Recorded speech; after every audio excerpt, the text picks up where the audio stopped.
C'est complètement une jungle informationnelle et le danger, il est là, pour moi, par définition, à partir du moment où, le site ne te dit pas qu'il est généré par IA, exclusivement ou principalement. S'il y a de la transparence, qu'on sait qu'il y a des contenus générés par IA, qu'on nous explique comment, finalement, pourquoi pas. Mais tous ces 800 plus sites dont je parle, c'est des sites qui ne le disent pas et qui n'ont pas de contrôle humain. Et comment on sait qu'il n'y a pas de contrôle humain? C'est qu'on va trouver des messages d'erreur, des chatbots d'IA.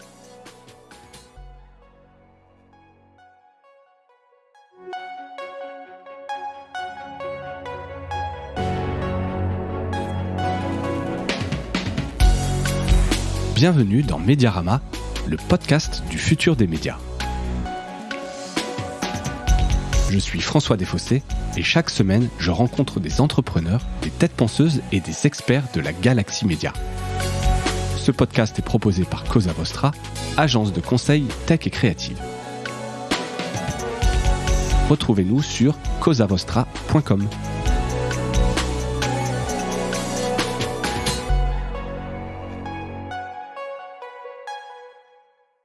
Bonjour à toutes et à tous et bienvenue dans ce nouvel épisode de Mediarama. J'accueille aujourd'hui Chine Labbé.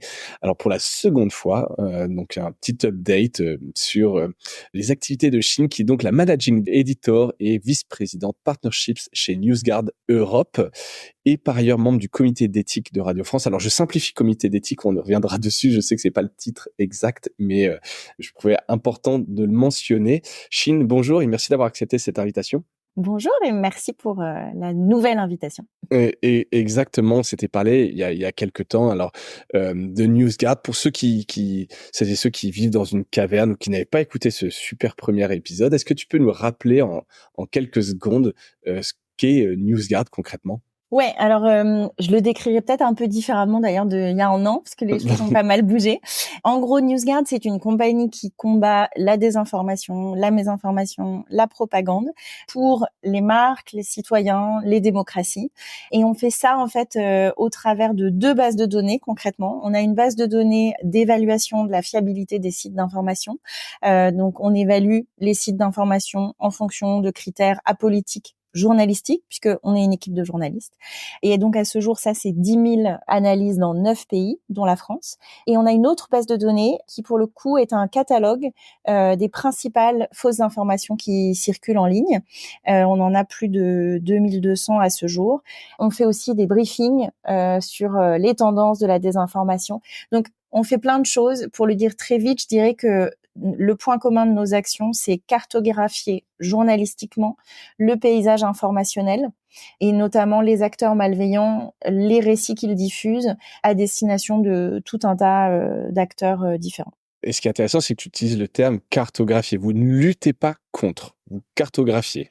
On cartographie avec des solutions qui permettent à nos partenaires de lutter, de mieux comprendre et de lutter, eux, contre ces tendances. Et ma question suivante allait être de dire, vu que c'était la deuxième fois que je t'accueillais à ce micro, c'est ce qui avait changé chez NewsGuard.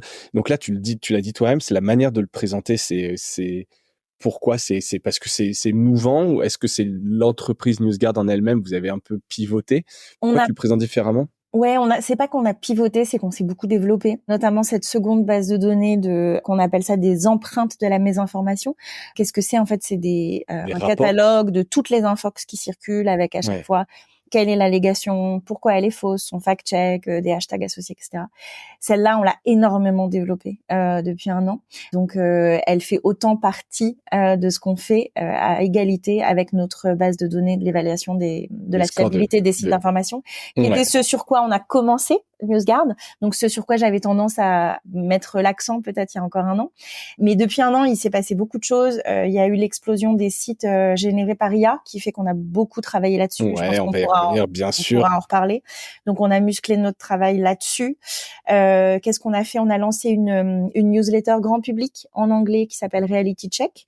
On a aussi évidemment commencé à travailler sur la désinformation autour du conflit Israël-Hamas. Parce que l'actualité est ce qu'elle est. Une chose que je peux mentionner qu'on a fait aussi depuis la dernière fois qu'on s'est parlé, c'est qu'on a commencé à travailler en Ukraine en partenariat avec Reporters sans frontières. On a a été analyser des sites d'actualité de qualité en Ukraine pour essayer de comprendre leur fiabilité et de faire une certification en fait de ces sites pour permettre justement aux annonceurs d'aller soutenir le journalisme en Ukraine. Ça, c'est quelques-unes des choses qu'on a fait depuis un an. Importante, en tout cas un peu symbolique que vous avez fait, notamment dans cette année. On revient sur un peu le score de crédibilité, hein, donc qui est de la première activité sur laquelle vous êtes lancé chez NewsGuard.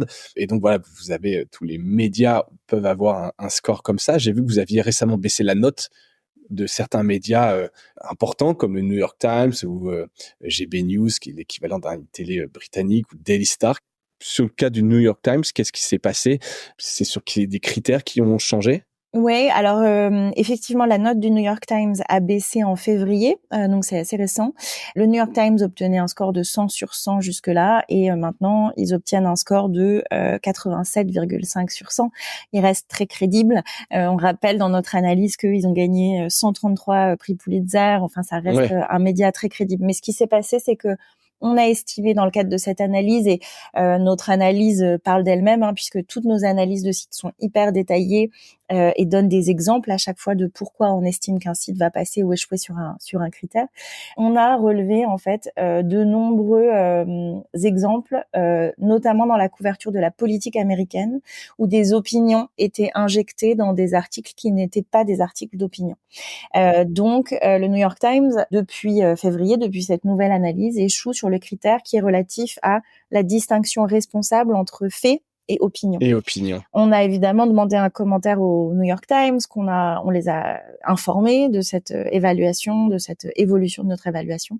Le commentaire est inclus dans notre analyse, et ça veut pas dire que ce score est figé. Peut-être que dans 6 mois, quand on fera une nouvelle analyse du New York Times, on estimera que ils peuvent réobtenir le score de 100 sur 100. Les choses sont mouvantes chez NewsGuard.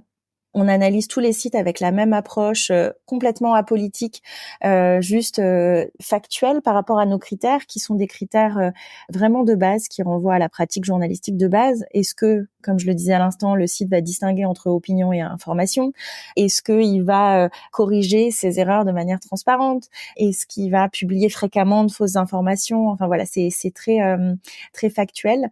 Et les scores des sites changent de fait. Ils peuvent baisser, ils peuvent augmenter. Ouais, c'est une fois par an. C'est quoi la fréquence de mise? Alors, c'est une évaluation qui est humaine, hein. C'est complètement humain. On est des journalistes, on analyse les sites en fonction de ces 9 critères qui sont des critères de crédibilité et de transparence. Il y a un nombre de points associés à chaque critère qui donne un score sur 100.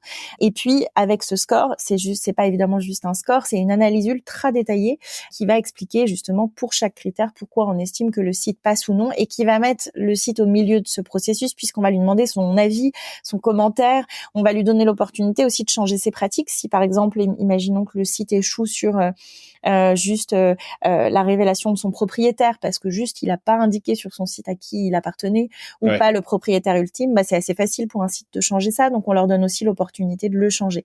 Et donc depuis qu'on a créé NewsGuard, il y a plus de 2200 sites dans le monde qui ont amélioré leur score parce que ils ont fait des modifications à la suite de discussions avec nos analystes. Donc c'est très mouvant, et c'est pas parce que le score de tel site vient de diminuer il y a quelques mois qu'il peut pas changer. Et donc effectivement, pour répondre à ta question, la plupart de nos analyses, on les revoit une fois par an pour s'assurer que les critères sont toujours bien appliqués, mais aussi pour renseigner des changements éventuels qui auraient pu intervenir. Imaginons qu'un site ait été racheté, que donc le propriétaire ait changé, il faut qu'on le renseigne dans notre analyse. Évidemment, s'il se passe quelque chose d'important, énorme scandale de crédibilité, changement de propriétaire, on va revoir l'analyse de ce site tout de suite. Vous pouvez vous saisir d'une note pour ajuster en fonction de l'importance, en tout cas, du changement. En tout cas, pour refléter ce qui s'est passé dans notre analyse. Et puis, pour les sites les plus lus dans chaque pays où on est, typiquement, le New York Times fait partie des sites qu'on va réévaluer tous les 6 mois aux États-Unis. Donc, il y a des sites qu'on évalue plus souvent. En France, il y a toute une série de sites qu'on va aussi réévaluer beaucoup plus souvent tous les 6 mois, parce que ça fait partie des sites les plus partagés, commentés, etc. Donc, c'est important que l'analyse soit toujours très, très à jour. Quelque part, comme ils sont très lus, donc quelque part, ça, c'est important d'avoir une note fidèle. Et par exemple, dans le cadre du New York Times, est-ce que ils ont réagi? Vous avez des contacts là-bas? Ça ça les fait chier entre guillemets, ou est-ce que on est toujours en contact très étroit, que le site souhaite réagir ou non. C'est-à-dire que ouais, notre politique, c'est qu'on va, dès qu'on fait une analyse ou une mise à jour d'une analyse d'un site, on va notifier le site de cela, leur dire s'ils échouent sur un critère. Si on met à jour une analyse et qu'il n'y a rien qui change, on n'a pas forcément besoin de le signaler au site, mais de toute façon, on leur enverra l'analyse mise à jour, même si rien n'a changé. OK. Mais si quelque chose change, on va leur dire, on va demander leurs commentaires. Donc là, évidemment, le New York Times a échangé avec nous sur ce sujet. Ils étaient très au courant avant la publication de l'analyse et ils ont partagé un commentaire que je n'ai pas en tête, mais qui est Qui est évidemment dans la fiche, dans l'analyse que nous on ouais, appelle des étiquettes nutritionnelles. une sorte de ouais, voilà, c'est l'étiquette nutritionnelle. J'aime bien l'idée un peu, ça parle aux gens un peu de se dire, C'est un voilà. peu la même idée, c'est-à-dire que quand on va, c'est un peu l'idée du Nutri-Score, quand vous allez au supermarché acheter quelque chose à manger, personne vous empêche d'acheter ce que vous voulez. Mais au moins, vous regardez le Nutri-Score ou même juste l'étiquette, hein, vous pouvez savoir si c'est bon pour la santé ou pas, pour votre régime nutritionnel. Nous, c'est un peu la même idée. On n'empêche personne de lire quoi que ce soit, mais au moins, on donne un supplément d'information, parce qu'aujourd'hui, c'est très Ouais. difficile de se repérer sur Internet. Très clair. Je reviens une seconde sur le modèle économique de NewsGuard, si tu Ouais. veux bien. Tu as parlé des annonceurs. Un des objectifs, c'est quand même de permettre de flécher un certain nombre de sites pour les annonceurs, savoir un peu ce qui est brain safe ou pas, en tout cas. Comment vous monétisez ça auprès des marques, des annonceurs? Alors, en fait, on vend des licences d'accès à nos données. Donc, cette base de données, cette première base de données dont on parlait à l'instant sur la fiabilité des sites d'information, on vend des licences d'accès à ces données en direct aux annonceurs, mais aussi aux agences de publicité, et puis à plein d'autres acteurs de la chaîne de la publicité programmatique, que ce soit des DSP, donc des Demand Side Platforms, des SSP, Supply Side Platforms, donc c'est les plateformes d'optimisation des achats et D'achat de la vente. programmatique. Et puis, il y a d'autres sociétés de technologie publicitaire. Donc, concrètement, ces partenaires, ils vont avoir accès à nos données. Ils vont pouvoir, s'assurer que leur liste d'exclusion, donc la liste des sites sur lesquels ils vont pas envoyer de publicité, elle inclut bien les sites de mésinformation, les sites de désinformation, les sites de propagande. Et deux, ils vont pouvoir muscler aussi, c'est un peu l'envers du miroir, leur liste d'inclusion. C'est-à-dire, au contraire, aller viser les sites d'actualité de qualité, Ouais, voir. y compris des petits sites d'actualité locaux, des sites qui peuvent viser des minorités et qui peuvent ne pas connaître et donc ne pas être dans leur dans l'éventail de sites vers lesquels ils vont envoyer de la publicité. Ouais. Et donc concrètement, ces partenaires, ils peuvent intégrer des listes d'inclusion et d'exclusion qui sont prêtes à l'emploi, entre guillemets, qui existent avec différents degrés de sécurité, ou au contraire, ils peuvent décider de travailler un peu dans la dentelle avec nous, donc déterminer des niveaux de protection personnalisés qui peut se faire en fonction des scores des sites, mais ça peut aussi se prendre en compte d'autres éléments. On a plus de 40 champs de métadonnées pour chaque site qu'on analyse, qu'on va renseigner, et donc on peut vraiment travailler avec les marques en fonction à la fois du score global d'un site et de sa crédibilité, sa transparence, mais aussi ce à quoi il veut faire le plus attention. Je te donne un exemple très concret. Il y a des sites qui vont avoir un score assez faible, mais qui finalement vont avoir un score assez faible parce qu'ils échouent seulement sur des critères de transparence, mais pas sur des critères de crédibilité. Et il y a Ouais, c'est des important de marques, faire le distinguo, quoi. voilà, Il y a et il y a score des et score. marques que ça ne dérange pas si un site est peu transparent mais qu'il est crédible. Et donc Ouais. même si, dans ce cas-là, peut-être que juste se baser sur le score ne sera pas pertinent. Et donc on travaille avec les marques pour décider, en fonction de elles, ce qui est la priorité. Voilà, des listes tout à fait personnalisées. Et vous avez, alors là, c'est peut-être une question technique, mais une API qui permet de se dire, tiens, moi, dans tout mon calcul d'algorithme qui me permet de sélectionner un certain nombre de sites, je peux en temps réel aller interroger la base de NewsGuard. Tout ça est très développé ou Oui, c'est complètement. On a un tableau de bord, donc on peut manuellement aller ouais, on consulter peut aller nos quand même analyses. manuellement fouiller un peu Mais dans on a ça. aussi des données disponibles sur le cloud et on a une API. Donc nos partenaires, un peu selon leurs besoins, utilisent l'une ou l'autre de ces solutions. Et tu sens une appétence, une sensibilité de la part des annonceurs à ces sujets? Alors il y a le côté brain safe et cetera, mais après, c'est très simple de se dire, «Bon, en fait, je vais pas sur les sites d'actu parce que c'est anxiogène et puis, en fait, je vais plutôt sur tout ce qui est lifestyle et puis ça me suffit». Est-ce que tu sens quand même qu'il y a Ouais. une appétence des annonceurs en se disant: «Oui, c'est important, je veux quand même aller sur ces sites-là, mais pas n'importe lesquels»? Alors ça, c'est un vrai risque que tu décris. On essaie de sensibiliser, nous, les marques, à ce risque-là, parce qu'il y a effectivement des marques qui ne vont pas du tout sur le news, sur l'actualité. Et ça, c'est un vrai danger démocratique, parce que c'est un vrai problème pour les médias qui financement, qui malheureusement ont besoin de la publicité pour survivre. Donc, on essaie de les sensibiliser. Je pense quand même qu'il y a une prise de conscience, parce que d'abord, on sait que les lecteurs des sites d'actualité de qualité, c'est souvent des cibles intéressantes pour les marques, c'est des publics captifs. Donc en fait, on a fait des études, on a fait notamment nous une étude avec une marque américaine, une très grosse marque américaine, sur une campagne de publicité particulière, et on s'est rendu compte qu'en fait, aller viser des sites de qualité, ça permettait d'augmenter l'efficacité de plusieurs métriques de la campagne. Donc c'est intéressant financièrement. Et puis je pense qu'il y a quand même une prise de conscience, notamment parce que toutes les industries sont concernées, et à chaque fois qu'il y a une crise informationnelle, il y a cette prise de conscience que la désinformation et la potentialité que des publicités se retrouvent à côté de fausses informations, elles concernent tout le monde. Et il y a la conscience aussi que éviter le news, c'est pas forcément la solution la meilleure, parce que ça fait perdre certains clients potentiels. En termes d'efficacité des campagnes, c'est pas forcément la solution la plus souhaitable. Non, c'est la plus facile, mais c'est pas la plus souhaitable. Il y a mieux à faire, en tout cas, et c'est ce que vous essayez de faire. Et quelque part aussi, alors je prends le problème à l'envers, c'est se dire, plus les lecteurs sont avertis et mieux c'est. Donc vous avez développé un plugin, et donc là c'est une question un peu, je te challenge. Il est payant, ce plugin. En tout cas, c'est un abonnement pour l'utilisateur, pour savoir sur le site si le site, donc cette étiquette Nutri-Score dont on parlait tout à l'heure, est bon ou pas. Est-ce que c'est une bonne décision? Tu vas me dire probablement que oui, mais est-ce que vous auriez pas intérêt justement à ce qu'un maximum de gens l'utilisent, que ce soit gratuit, pour faire entrer dans la réalité ce score que tout le monde utilise, et que derrière, les médias ils fassent attention, et que les annonceurs ils fassent attention? En termes d'adoption, ça aurait pas du sens? Alors nous, il y a une vraie question de presque de santé publique, enfin qui a accès, est-ce que les lecteurs sont avertis, et c'est une vraie question démocratique. C'est pour ça que il nous est arrivé d'enlever notre paywall par le passé. Pendant la crise du Covid, on a donné un accès gratuit à notre extension de navigateur à tous les utilisateurs.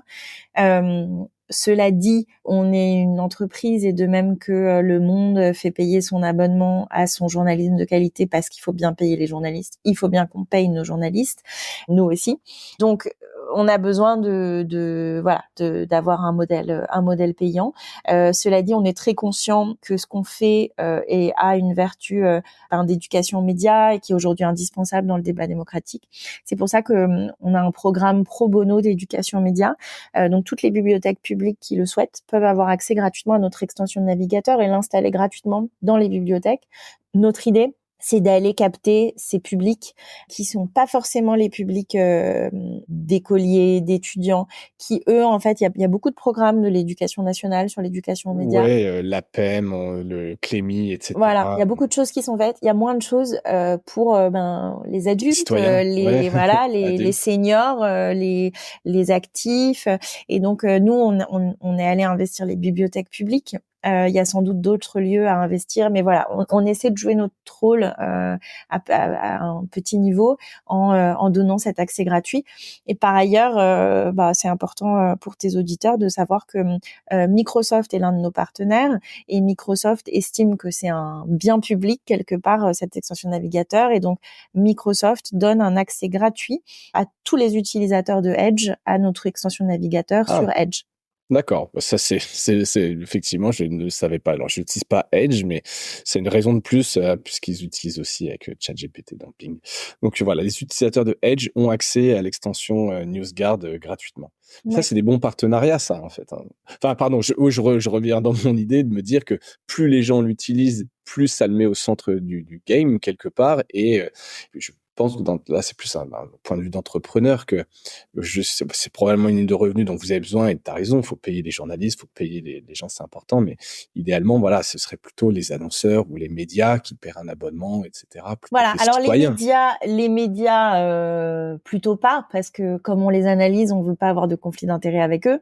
Ouais, Donc les médias, ils sont pas du tout dans notre modèle économique. On n'a pas de lien économique avec les médias. Là où tu as raison, c'est que les abonnements à notre extension de navigateur, c'est pas le cœur de notre modèle économique. ouais. C'est juste que voilà, c'est une Ligne de revenus une aujourd'hui. ligne de revenus, et le principal de nos revenus aujourd'hui, c'est nos clients, que sont à la fois les acteurs de l'industrie publicitaire, mais aussi des géants de la tech comme Microsoft, des sociétés d'IA, on pourra en reparler après, des chercheurs aussi qui vont travailler avec nos données dans des projets de recherche, notamment Ouais. sur l'intégrité électorale. Enfin voilà, c'est plutôt dans le B2B, dans le Plutôt là que vous business voulez, dans to le B2B, business. que vous voulez vous développer. C'est plutôt Euh, là qu'on est très développé à ce jour. Ouais. tu parlais un peu d'IA et de désinformation, on va en parler. Je te cite dans un article qui est déjà faux, mais tu me corrigeras. En mai 2023, mes collègues chez NewsGuard en avaient dénombré 49. Ils en ont à ce jour recensé 634. Donc, on parle de sites générés par l'IA. C'était dans une des dernières interviews. Alors j'ai regardé qu'entre-temps, ce chiffre a déjà évolué. Je sais plus le dernier, c'est plus de 800, ou je sais pas, t'as peut-être un Ouais, chiffre. donc là on est en mai au moment où on enregistre cet entretien, et on est à 811 pour être Ouais, précis. Ça sera peut-être plus au moment où cet entretien sera diffusé, parce que ça probablement. explose littéralement. Et évidemment, quand on avait enregistré, je pense que l'IA générative, on n'en avait même pas parlé. C'était des balbutiements, Mm. en tout cas pour le grand public, et en tout cas dans une facilité d'utilisation pour tout un chacun. Donc une vraie explosion dans cette année. Qu'est-ce que ça a changé, vous, dans la mésinformation, la désinformation? Ouais, alors le développement de l'IA générative et son utilisation dans les campagnes de désinformation, c'est sûr que c'est le grand changement de l'année qui vient de s'écouler.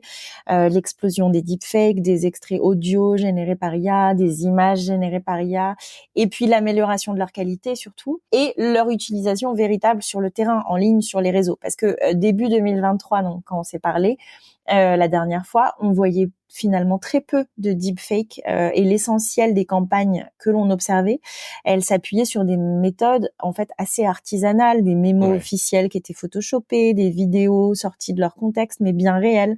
Et la menace de l'IA, elle était brandie, on en parlait beaucoup, mais elle semblait encore lointaine. Donc ça, c'est ce qui a changé, c'est qu'aujourd'hui elle est là. Et l'un des phénomènes frappants, c'est ce dont tu parlais à l'instant, cette explosion des sites d'actualité générés par IA.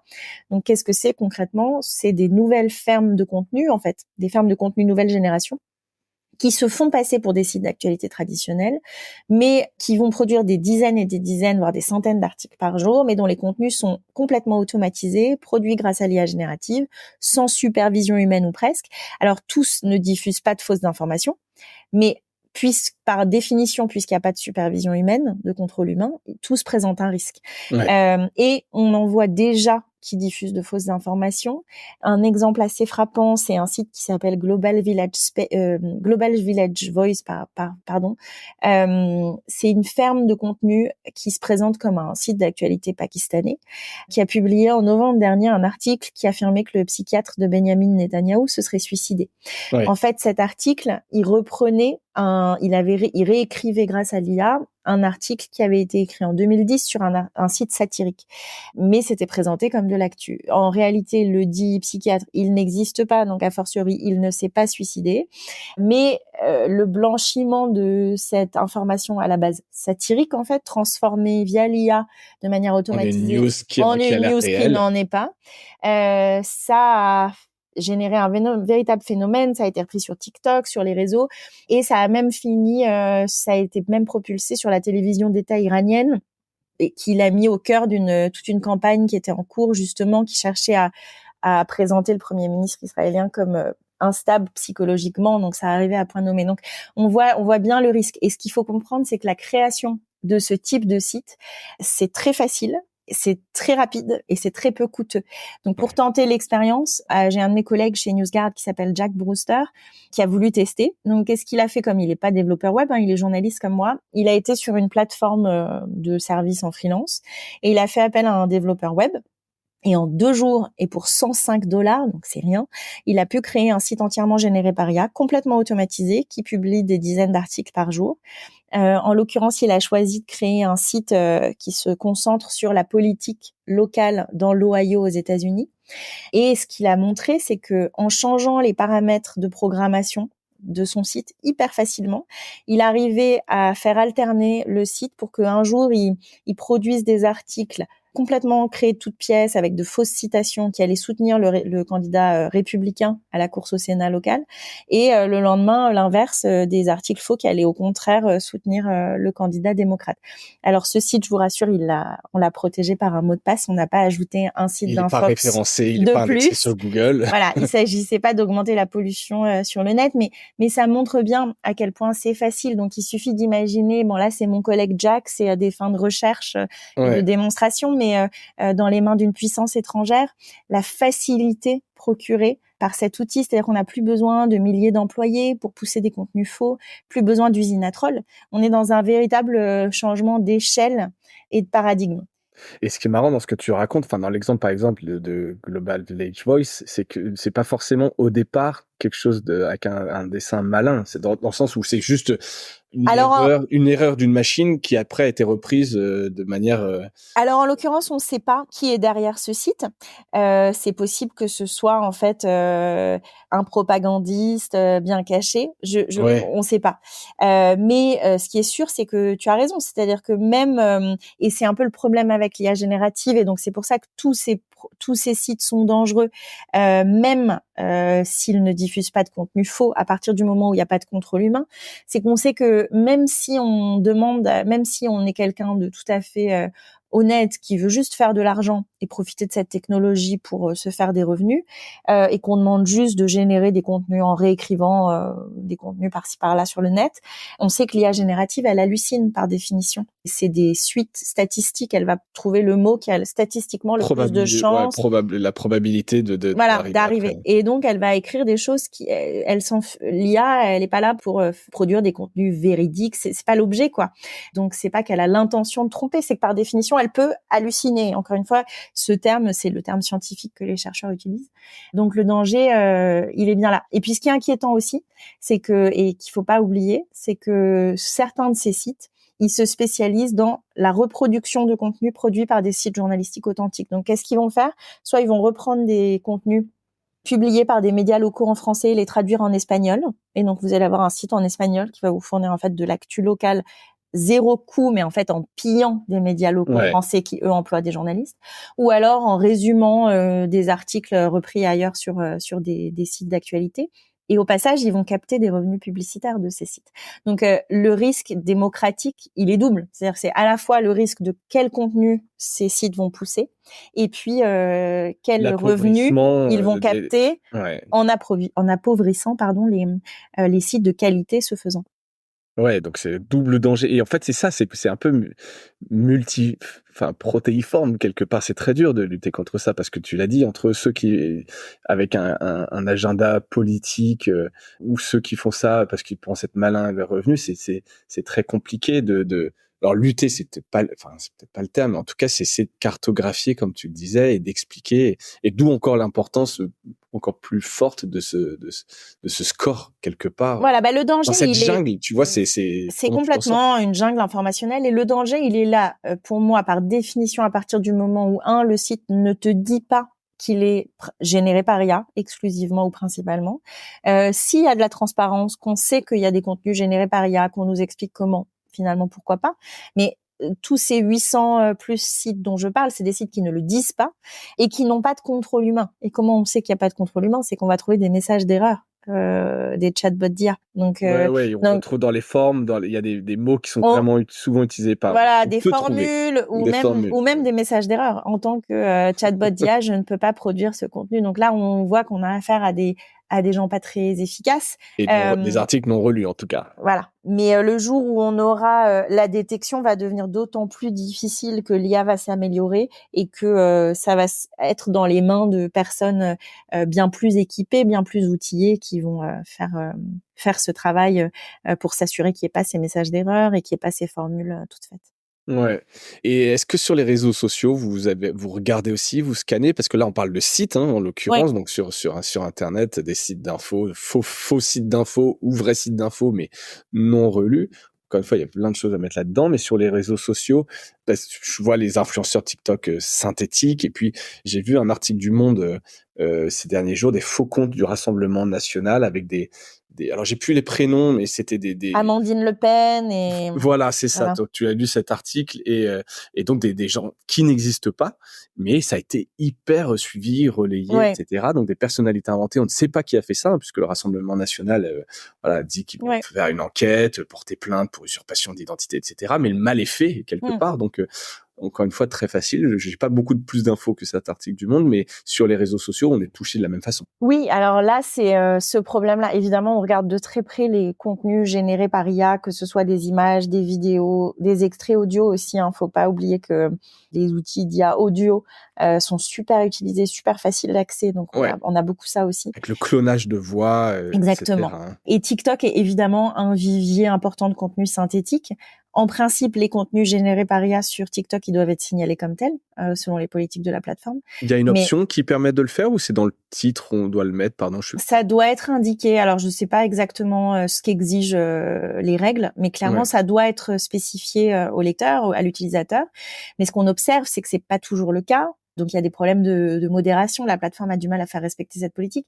Mais bon, TikTok n'est pas la seule. C'est-à-dire Non. que les contenus générés par IA se multiplient, sont de plus en plus difficiles à repérer. Et donc, on a le vrai enjeu aujourd'hui, c'est effectivement comment assurer qu'il soit labellisé comme tel. Aujourd'hui, le compte d'Amandine Le Pen, enfin dans la foulée des articles qui sont sortis, il a été labellisé comme tel. Le problème, c'est quand il n'y a pas cette information, c'est ce défaut d'information. C'est un vrai enjeu pour les plateformes aujourd'hui. Et peut-être que l'IA peut faire partie de la solution. Je ne sais pas s'il y a pour mieux scanner, mieux voir. Non, est-ce que vous avez il y a des solutions tech où par exemple, vous, tout ce que vous faites, c'est à la main aujourd'hui? Non, alors est-ce que l'IA fait partie de la solution? J'aurais plusieurs niveaux de réponse à ça parce que je pense que globalement oui. D'abord, si l'IA est utilisée responsablement, elle peut être hyper positive, notamment au sein des rédactions, en libérant davantage Du de de temps temps, de au ressources sein pour aller des faire du équipes pour aller faire le cœur du travail, hein, des enquêtes, les interviews, le investigation. reportage. Et c'est crucial parce que selon moi, la meilleure des solutions contre la désinformation, ça restera quand même le journalisme de qualité à long terme. Le deuxième niveau de réponse que j'apporterai, c'est que l'IA, si elle n'est pas très efficace pour aller repérer la désinformation et la propagande, parce que souvent, les campagnes de désinformation, elles sont faites pour ressembler à de l'actualité traditionnelle. Donc en fait, l'IA va pas réussir à repérer cette nuance. C'est d'ailleurs pour ça que nous, on travaille sur ce dont on parlait avant, le brand safety. La Ouais, désinformation, c'est un peu l'angle mort du brand safety. Pourquoi? Parce que les outils de brand safety aujourd'hui s'appuient sur l'IA. Donc nous, on ouais. vient apporter une brique supplémentaire humaine avec notre analyse humaine ou humainement avec l'enquête journalistique, on peut repérer qui est l'émetteur. Ah bah tiens, c'est une unité du renseignement militaire du Kremlin, donc c'est de la propagande. Est-ce que c'est de la satire? Est-ce que c'est de l'exagération politique ou est-ce que c'est vraiment du faux? Ça, seul l'œil humain peut le faire. Mais Mmh. ce que l'humain ne peut pas faire, c'est le déploiement à large échelle d'une solution. Et là, l'IA, c'est extraordinaire, ça donne des super pouvoirs. Donc nous, on s'est vraiment rendu compte de ça très tôt, et donc on a cherché un partenaire et on a lancé. Ça fait partie des choses qu'on a fait depuis l'année dernière, la dernière fois qu'on s'est parlé. On a lancé un produit commun avec une société américaine qui s'appelle Safety Kit, une entreprise d'IA. Et donc concrètement, c'est un produit qui va s'appuyer sur notre base de données. La seconde base de données dont je parlais tout à l'heure, nos empreintes de la mésinformation, ce Ouais, catalogue des infox, ouais. de toutes les infox qui circulent en ligne, qui sont encore une fois rédigés par des humains chez nous, par des journalistes qui vont renseigner tous les éléments sur ces infox. SafetyKit va s'appuyer là-dessus et va permettre d'aller sur toute une plateforme, automatiquement identifier tous les contenus qui vont correspondre à ces infox, les trier et éventuellement soit les modérer, soit y ajouter un bout de notre fact-check, donc soit aller ajouter un label ou quel que soit ce que souhaite faire la plateforme. Donc là, on a un peu le meilleur des deux mondes, s'appuyer sur l'humain au cœur, mais à les déployer grâce à l'IA. Donc là, Avec une techno. c'est sûr que l'IA est hyper importante là-dedans. Et le dernier point sur est-ce que l'IA Peut-être partie de la solution. peut faire partie de la solution, c'est que l'IA générative, elle fait aussi partie de la solution à son problème si elle accepte de travailler sur cette question de la désinformation. Donc, si on accepte, si on comprend, si les outils d'IA générative et les sociétés qui sont derrière eux comprennent que oui, l'IA a le pouvoir de démultiplier les campagnes de désinformation. Oui, il faut limiter ces risques qui sont bien réels et qu'elle y travaille. Et ben, elle peut aussi, elle peut finalement être un atout contribuer à un garde-fou dans cette lutte. Donc nous, on travaille on propose à des sociétés d'IA générative plusieurs choses. On leur propose soit de complètement d'utiliser nos données pour nourrir leurs algorithmes, leurs algorithmes, leur base de sources, pour apprendre à trier les sources et pour apprendre à créer des garde-fous en post-exécution pour ne pas recréer des contenus faux bien connus. Et pour te donner un exemple, on vient d'accompagner Microsoft dans l'évaluation de son outil de génération d'images qui s'appelle Designer. Qu'est-ce qu'on a fait? On voulait donc tester la propension à créer des images trompeuses. Donc concrètement, on a demandé à Designer de créer des images relayant des infox que nous on connaît parce qu'elles sont dans notre base de données des fausses informations sur la politique, sur les élections, sur les affaires internationales.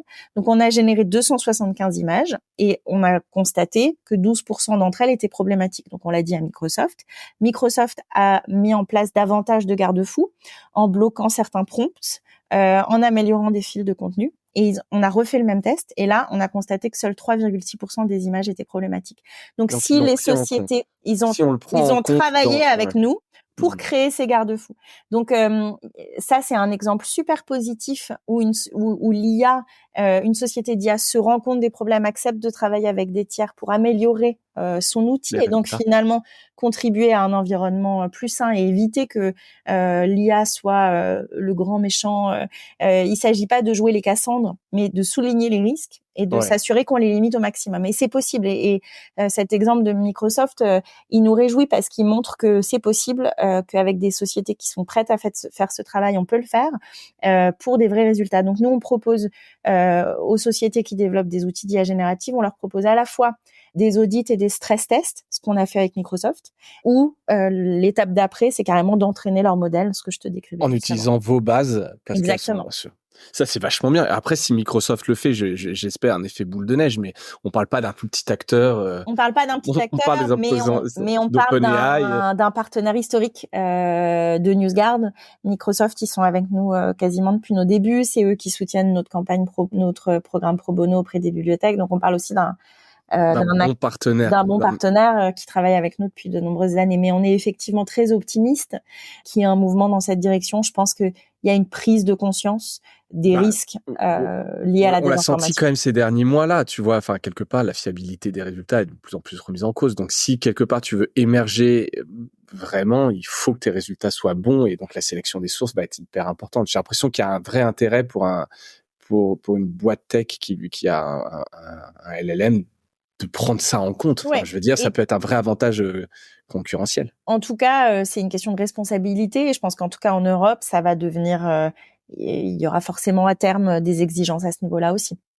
Probablement, on peut leur faire confiance en tout cas là-dessus, soit de la réglementation, soit effectivement que ce soit mis à l'ordre du jour. 2024, année d'élection aux US, en Europe, est-ce que vous avez un dispositif spécial? Oui, on a créé donc un centre de suivi de la mésinformation sur les élections. Élections globales. Global, parce que donc il y a les élections européennes en juin, il y a les élections américaines effectivement, il y a tout un tas de plus petites élections aussi qui ont lieu, pas forcément plus petites d'ailleurs, mais dans les pays que nous couvrons, c'est les 2 grosses élections, mais dans le monde, il y a quand même une 60aine d'élections cette année. Ouais, c'est une grosse année d'élections. Or, on sait que une fausse information sur un scrutin à l'autre bout du monde va pas rester cantonnée ni cette langue, ni cet espace géographique et peut faire boule de neige. Et donc, nous, on regarde tout. Et concrètement, ce que ça veut dire, c'est qu'on surveille, en fait, les acteurs malveillants dont on sait, parce qu'ils l'ont fait par le passé, qu'ils diffusent de fausses informations sur les élections. Donc ils peuvent l'avoir fait soit aux dernières élections présidentielles françaises, soit aux dernières élections américaines. Enfin, on les a repérés par le passé. On surveille les nouveaux arrivants aussi et on surveille les récits qui émergent. Donc concrètement, on avait 963 sites qu'on avait déjà catalogués comme publiant des infox sur les élections.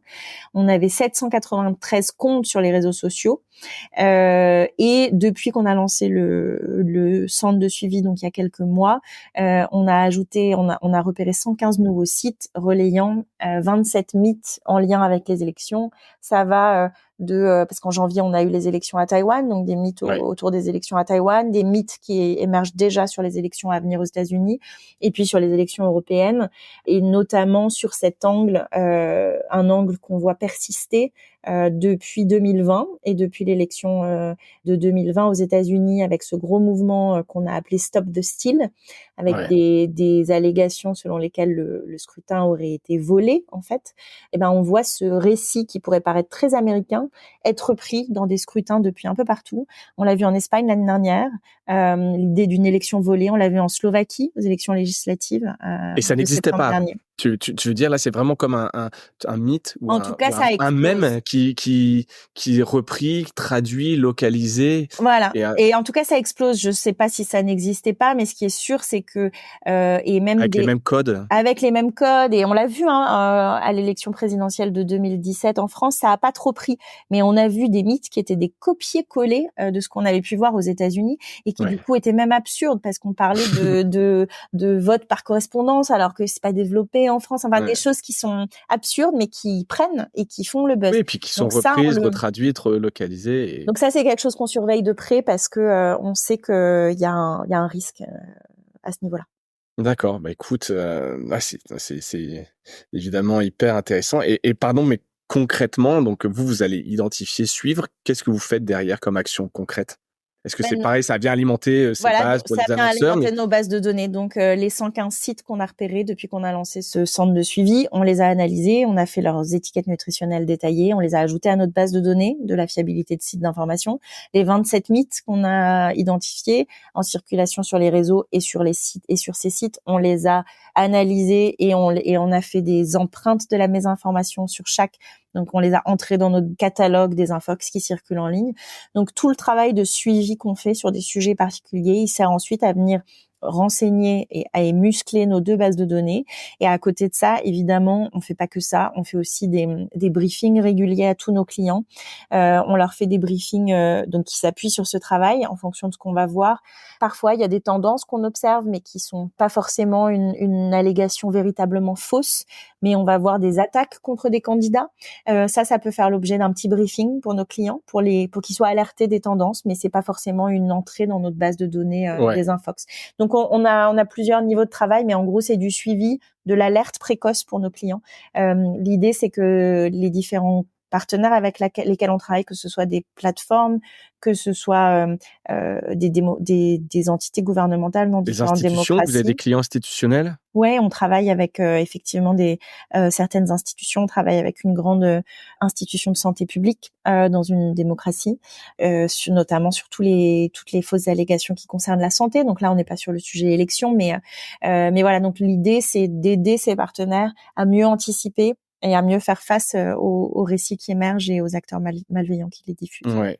Tu parlais des plateformes, on en a rapidement parlé, un peu la responsabilité aussi de TikTok tout à l'heure. On sent quand même depuis ces derniers mois, années même peut-être, une attitude de se tenir un peu à distance du contenu politique, de la news aussi. Il y a Meta qui clairement a fermé tout lien quasiment avec les médias. Ils mettent plus en avant de ces contenus parce que c'est anxiogène, et donc grosso modo on partage les photos sur notre barbecue de chaton. Les news de Google aussi moins mis en avant. Qu'est-ce que ça t'inspire? Parce que je te laisse, parce que moi j'ai évidemment un avis dessus, mais on en a parlé un petit peu tout à l'heure. On a vu la même attitude chez des marques en fait qui étaient tentées de dire on va éviter le news, l'actualité c'est trop dangereux, et c'est très mauvais pour les médias qui ont perdu de précieux revenus publicitaires à cause de cette tendance. Donc selon moi, ce mouvement c'est pas la solution. La solution, et bon, je prêche pour ma paroisse, elle est dans une meilleure distinction mais j'en suis convaincue, des contenus de qualité, des contenus irresponsables, des contenus peu fiables, des contenus propagande. Tu parlais de Meta. Meta au Canada a donc fait un blocage de l'accès aux nouvelles sur Facebook depuis le 1er août 2023. On a voulu regarder ce que ça avait donné. Donc on a fait une étude où on a regardé l'engagement, donc les partages, les commentaires, les likes, avec l'actualité dans les 90 jours qui ont précédé le blocage et dans les 90 jours qui ont suivi le blocage. Et ce qu'on a constaté, c'est que l'engagement avec l'actualité, évidemment, on s'y attendait, a baissé, a chuté. Mais ce qu'on a remarqué qui est intéressant, c'est que c'est l'engagement avec les sources fiables qui a le plus diminué. Il a diminué de 86% versus une diminution de 54% avec les sources peu fiables. Donc, qu'est-ce que ça veut dire ? Ça veut dire qu'en fait, au final, l'engagement avec les contenus peu fiables sur Facebook a augmenté de à peu près 2% à la La suite de nature ce a horreur du blocage. vide, hein. Donc c'est terrible, c'est évidemment une mauvaise nouvelle pour le débat démocratique, parce que si on diminue les contenus de qualité et qu'on on les laisse finalement être remplacés par des contenus peu fiables, c'est très dangereux pour le débat démocratique. C'est aussi une très mauvaise nouvelle pour le journalisme de qualité qui a besoin de revenus publicitaires. Et sur le blocage des nouvelles sur Facebook au Canada, certains médias français ont dit qu'ils en avaient déjà perçu l'impact. Le Monde notamment en a parlé, donc voilà, c'est un vrai sujet pour nous. Pour moi, la solution c'est pas ça, c'est la distinction, et c'est possible de le faire. Ça demande beaucoup de travail, mais on a la preuve que c'est pas impossible. Mais ça demande des enquêtes journalistiques, c'est beaucoup de travail effectivement, distinguer le journalisme responsable et ce qui n'en est pas. Ouais, c'est clair. Est-ce que tu as parmi les plateformes, des plateformes qui jouent plus le jeu, que tu sens être concernées par ces sujets démocratiques, ou est-ce que tu les mets toutes dans le même panier? Je pense que tout essaye dans une certaine mesure de faire quelque chose. Ce qui est sûr, c'est que nous, par exemple, c'est pas un secret, nous, on est signataire du code de bonne pratique contre la désinformation au niveau de la Commission européenne. Il y a une plateforme qui a claqué la porte, donc ça, c'est pas secret, c'est X. Les autres sont là et elles essaient de faire du travail. Le problème, c'est que souvent, on se rend compte que les politiques de modération ils ont du mal à appliquer leur propre politique. Donc, c'est pas forcément que une question de manque de volonté. C'est aussi qu'on est face à des sujets très compliqués, et donc il faut développer plus de partenariats avec des membres de la société civile, des chercheurs, des journalistes, des sociétés comme la nôtre. Il faut mettre toutes les bonnes volontés ensemble. Et c'est d'ailleurs l'objet du code de bonne pratique contre la désinformation, en partie. Et évidemment, après, ce sont des grosses sociétés aussi qui sont avec des énormes revenus, et donc tout ça doit rentrer dans le schéma où ça doit pas non plus venir menacer quelque part leur croissance, les revenus. Donc même en interne, je pense que c'est pas évident. Je pense qu'il va y avoir aussi des beaux combats un peu en interne. Tout autre sujet, je voulais le noter, en avril 2023, tu as été nommé par le conseil d'administration de Radio France au comité relatif à l'honnêteté, à l'indépendance et au pluralisme de l'information et des programmes de Radio France. C'est tout un programme. Ouais, non, mais voilà, c'est pour ça que petit nom pour la petite parenthèse, l'acronyme c'est SHIPIP, et donc ça m'a beaucoup séduit parce que je trouvais c'est mignon, SHIPIP. Voilà, c'est un truc de SHIPIP. Voilà, et c'est pour ça que j'ai dit comité éthique au début. En introduction, c'était un peu plus rapide. Je voulais juste savoir un peu ce que c'est quoi tes actions là-bas, est-ce que c'est important, C'est hyper important. C'est une action bénévole. Je suis pas rémunérée pour ça, mais je vois ce rôle comme très complémentaire de mon travail chez NewsGuard, parce que dans ce comité, finalement, comme chez NewsGuard, l'objectif, c'est quoi ? C'est redorer ces lettres de noblesse, redorer le journalisme responsable et lui permettre d'exister et de prouver sa qualité face à la désinformation, au contenu généré par IA sans aucune supervision humaine, et de faire comprendre, parce qu'aujourd'hui c'est un vrai sujet, ça va pas de soi aujourd'hui, de faire comprendre que dans une démocratie, le journalisme responsable, il est nécessaire, il est important et il a de la valeur. Donc après, c'est pas du tout le même travail. Dans un cas chez NewsGuard, on certifie en fait quelque part le journalisme crédible.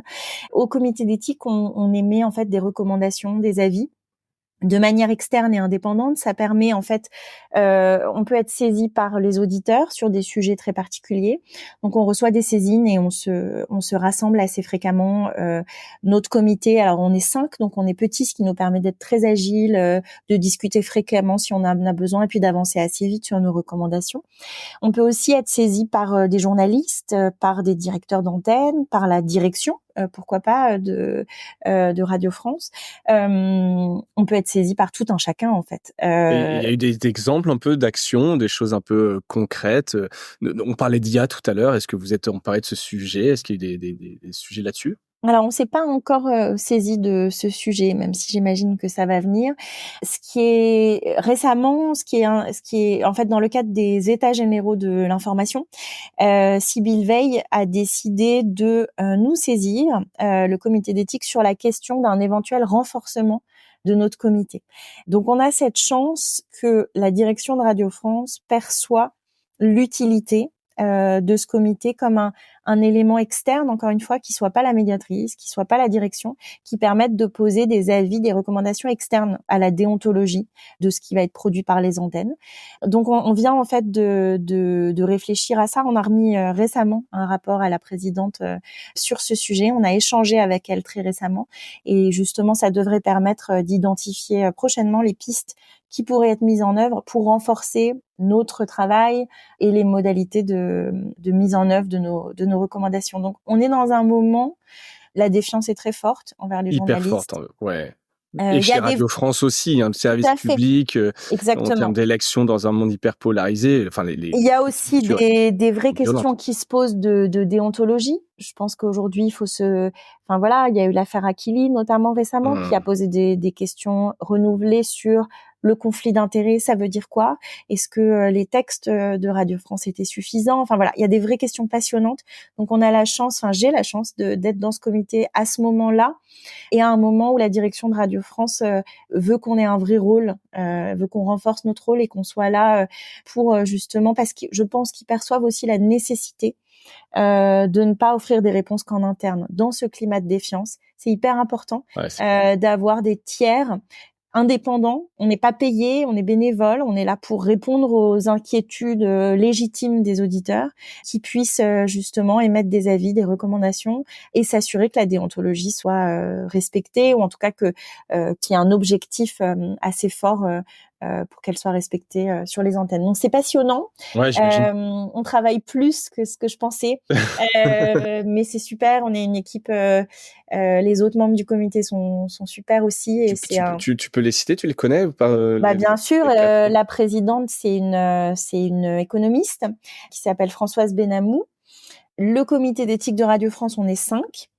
On a des juristes et des personnes qualifiées pour nous permettre aussi d'écrire les recommandations. Ouais. Donc on a Alban Nervo, qui est conseiller d'État. On a Francesco Martucci, qui est un professeur de droit public. Et on a Alice Antôme, qui est journaliste comme moi et qui est directrice De l'école de exécutive journalisme de de l'école de Sciences journalisme Po, de Sciences Po. Paris. Voilà. Donc c'est un groupe très varié et passionné, passionnant, et donc c'est une mission très intéressante, et j'espère que avec les États généraux de l'information, ça permettra d'avoir une réflexion justement au-delà juste de Radio France, même si on espère impulser une réflexion plus large sur le renforcement de ces comités qui, comme je le disais, je pense ont un vrai rôle à jouer en tant que tiers Ouais, qui peut être consulté sur des questions d'éthique et de déontologie. c'est clair. Et comme tu le dis, ça dépasse Radio France, ça pourrait dépasser Radio France. Complètement. Mais il y a des comités d'éthique, Ouais. il y en a beaucoup plus que celui de Radio France. J'espère que le renforcement sur lequel on est en train de travailler pourra concerner d'autres comités d'éthique. Exactement. Et alors, peut-être dernière question, vraiment, je reviens sur NewsGuard, c'était le petit incartade, mais je la trouvais intéressante en tout cas, sur les projets futurs de NewsGuard. Alors, là, on a parlé, il y a les élections. Est-ce que tu as un peu de visibilité sur là où vous voudriez aller, ou des futurs grands projets de NewsGuard, et NewsGuard en France aussi, peut-être particulièrement? Ouais, alors sur le développement de NewsGuard, effectivement, en termes de pays et de langues, on espère bientôt pouvoir couvrir davantage de pays européens, pays de l'UE, mais pas que, Europe au sens large. Donc plus de langues, plus de médias, plus de pays. Après, on vient de lancer un nouveau service de veille personnalisé de la mésinformation concernant les marques, pour les marques. Ça, on espère aussi, c'est quelque chose sur lequel on travaille beaucoup et qu'on souhaite développer. On s'est rendu compte, en fait, qu'il y avait beaucoup de fausses informations qui ciblaient les marques de plus en plus. Pas juste des appels au boycott et des débats légitimes sur telle ou telle marque, mais des vraies fausses informations, des infox créées de toutes pièces, parfois générées par IA, et que c'était difficile pour les marques d'y répondre. Et donc, nous, ce qu'on leur propose, c'est un service de veille personnalisé où on surveille justement ce qui va se dire. Et quand ça passe le niveau de, c'est pas juste du débat, c'est vraiment un faux, leur proposer des réfutations journalistiques détaillées que les marques puissent ensuite utiliser si elles le souhaitent dans des campagnes de communication. Donc ça, c'est aussi un de nos axes de développement. Et puis, pour la France, continuer à développer notre expertise dans le domaine de l'IA, accompagner davantage d'entreprises dans la sécurisation de leurs outils d'IA générative. Cette voie, elle concerne énormément aussi la France, puisque si je me trompe pas, la France a pour ambition de devenir une terre d'excellence en matière d'IA générative, une terre d'innovation. Donc, il faut espérer que ce développement il puisse se faire de manière raisonnée, raisonnable, en limitant les risques et donc qu'on ait l'opportunité de travailler avec des sociétés françaises sur le sujet. Eh ben, c'est tout le mal que je te souhaite, en tout cas. La toute dernière question qui est un peu le gimmick du podcast. Est-ce que tu as un truc cool à nous partager, Chine? Alors, cool, j'ai vu que le jour d'avant, qui est un de mes livres préférés de Sorge Chalandon, allait sortir en roman graphique. Donc, je l'ai pas encore lu, le roman graphique. Et on sait qui sera le dessinateur? Alors, c'est signé Romain Duterre et Simon Géliot. Donc, je ne l'ai pas lu, mais j'ai hâte. Pourquoi? Parce que ce roman, c'est un vrai bijou.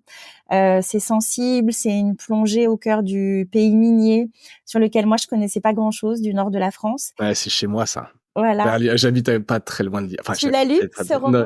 Non, je l'ai pas lu. Alors, je te le recommande vivement. Moi, pour tes auditeurs aussi qui connaîtraient pas Sorge Chalandon. Sorge Chalandon, c'est un ancien journaliste de Libé, prix Albert Londres, excellent journaliste, qui est maintenant au Canard. J'ai lu tous ses romans et je les ai tous adorés. Il a beaucoup écrit notamment sur l'Irlande du Nord, qu'il a beaucoup couvert quand il était à Libé. Mais celui-là, c'est peut-être mon préféré et je pense parce que ça fait découvrir avec énormément de sensibilité un monde que je connais moins, qui est encore une fois celui du pays minier, des victimes, des catastrophes minières. C'est magnifique, donc j'ai très hâte de lire ce roman graphique, donc je vous invite à lire le livre si vous l'avez pas lu. Et moi, j'irai acheter le roman graphique et c'est le truc cool qui, en tout cas, me donne envie dans les semaines qui viennent. Eh ben, écoute, je mettrai des liens vers tout ça dans les notes de l'épisode. Chine, merci 1000 fois pour ton temps.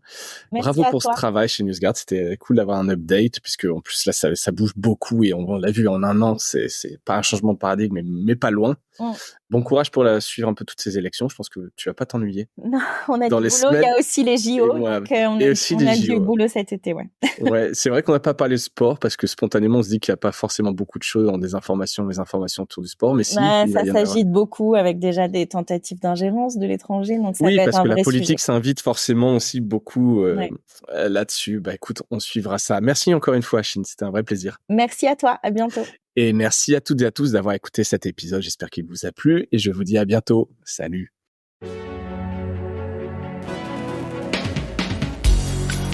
Voilà, Mediarama s'achève. Si cet épisode vous a plu, n'hésitez pas à le liker et le partager. Et puis, si vous souhaitez être accompagné par notre agence Cosa Vostra, contactez-moi par mail mediarama@cosavostra.com. Portez-vous bien.